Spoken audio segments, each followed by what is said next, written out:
بسم اللہ الرحمن الرحیم۔ السلام علیکم ناظرین، نشے کے عادی افراد کی پانی کی ضروریات کو پورا کرنے کے لیے drug advisory training hub Lahore اور پاک فین مل کر لاہور کے 15 مقامات پر نلکوں کا انتظام کر رہے ہیں۔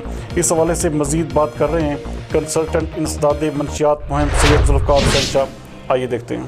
لاہور میں منشیات کے دیگر عادی افراد جو سڑکوں باغوں پارکوں میں بیٹھے ہیں، ان کے لیے یہ اپنی نوعیت کا پہلا منصوبہ ہے کہ جہاں ہم پہلے ان کو لاک ڈاؤن کے دوران خوراک اور پانی فراہم کرتے رہے، اب ہم نے 120 مقامات جو منشیات کے ہاٹ مقامات ہیں ان میں 15 کا انتخاب کیا ہے، جہاں ہم ان افراد کو جو گھروں سے بھاگے ہوئے ہیں اور ان کا مسکنی فٹ پاتھ باغ اور پارک ہے، ان کے لیے ہم نے پانی کی فراہمی اور نہانے کا انتظام کیا ہے۔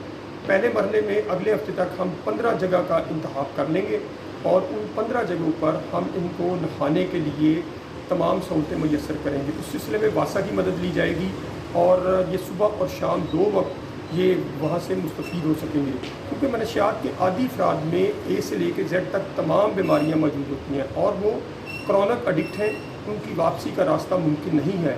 لہٰذا ہم چاہتے ہیں کہ یہ لوگ جو سڑکوں باغوں پارکوں میں بیٹھے ہیں اپنے آخری جو دن ہیں یا آخری وقت ہے وہ بہتر طریقے سے گزار سکیں۔